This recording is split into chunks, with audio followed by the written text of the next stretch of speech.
Epilepsy గురించి మనలో ఉండే మూఢనమ్మకాల గురించి తెలుసుకుందామండి. కొంతమంది ప్రజలు ఏంటి అంటే ఎపిలెప్సీ ఉండేది కంటాజియస్ అనుకుంటుంటారు. అంటే ఒకరికి ఫిట్స్ ఉంటే పక్కన వాళ్ళకు కూడా వస్తుంది అనుకుంటూ ఉంటారు. అది నిజం కాదు. ఇంకొకటి ఏంటంటే వీళ్ళకి ఐక్యూ తక్కువగా ఉంటుంది, వీళ్ళు స్కూల్ కి వెళ్ళలేరు, వీళ్ళు ఏం జాబ్ చేయలేరు అని కూడా అనుకుంటూ ఉంటారు.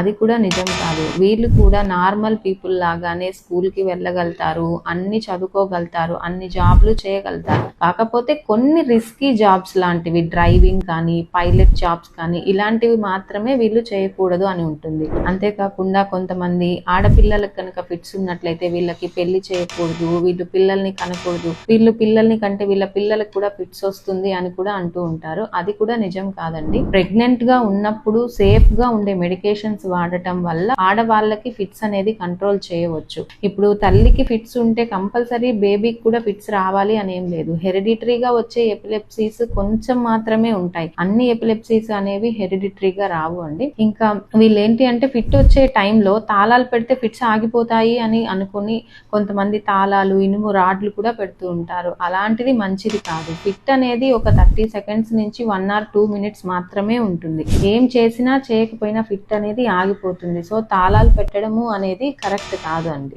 నమస్తే, నేను మీ doctor Sirisha, consultant neurologist, Sirisha న్యూరోకే, Reddy and Reddy colony, Tirupati. Epilepsy, మూర్ఛ అనేది పదే పదే కలిగే సీజర్లతో కూడిన నాడీ సంబంధిత పరిస్థితి. ఒకరికి మూర్ఛ రావడాన్ని చూడడం ఆందోళనకరంగా ఉంటుంది, కానీ సరైన చర్యలు తెలుసుకోవడం వారి సురక్షతను నిర్ధారించడంలో గణనీయమైన తేడాను కలిగిస్తుంది. ఈ పరిస్థితిని ప్రభావవంతంగా ఎలా నిర్వహించాలో ఈ వీడియో మీకు మార్గనిర్దేశం చేస్తుంది. మూర్ఛ దాడి అనేది ఒక రోగి ఆకస్మికంగా మరియు పదే పదే అదుపులేని కదలికలను అనుభవించే పరిస్థితి. ఇది మెదడులోని విద్యుత్ ఆటంకాల కారణంగా సంభవించింది. ఆ వ్యక్తిని గాయపడకుండా రక్షించడం మీ ప్రాధాన్యత. వారు కనుక నిలబడి లేదా కూర్చుని ఉంటే వారిని మెల్లగా నేలపైకి కదిలించండి. మూర్ఛ సమయంలో వారు బహుశా కొట్టుకునే ఏవైనా గట్టి లేదా పదునైన వస్తువులను ఆ ప్రాంతం నుండి తీసేయండి. వారు నేలపైన పడుకున్నాక వారి తల నేలను తాకకుండా రక్షించడానికి వారి తల కింద దిండు లేదా మడత పెట్టిన జాకెట్ వంటి మెత్తటి మరియు చదునైన దాన్ని ఉంచండి. మూర్ఛ పెరుగుతున్న కొద్దీ వీలైతే వ్యక్తిని మెల్లగా వారి పక్కకి తిప్పండి.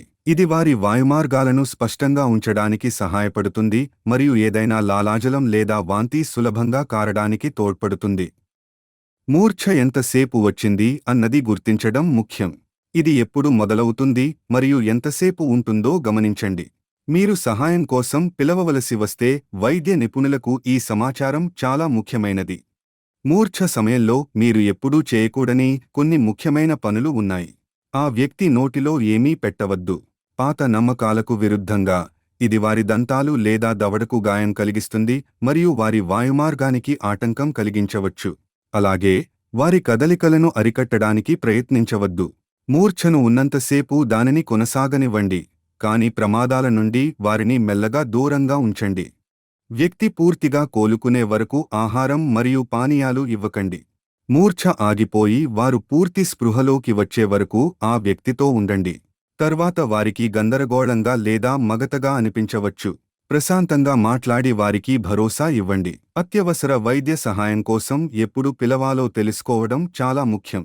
ఒకవేళ మూర్ఛ 5 నిమిషాల కంటే ఎక్కువసేపు ఉంటేను, వ్యక్తి మధ్యలో మేల్కొనకుండానే పదే పదే మూర్ఛలు వస్తేను, మూర్ఛ సమయంలో గాయపడితే, తరువాత శ్వాస తీసుకోవడంలో ఇబ్బంది ఉంటేను, లేదా ఇది వారి మొదటి తెలిసిన మూర్ఛ అయితే తక్షణ సహాయం తీసుకోండి.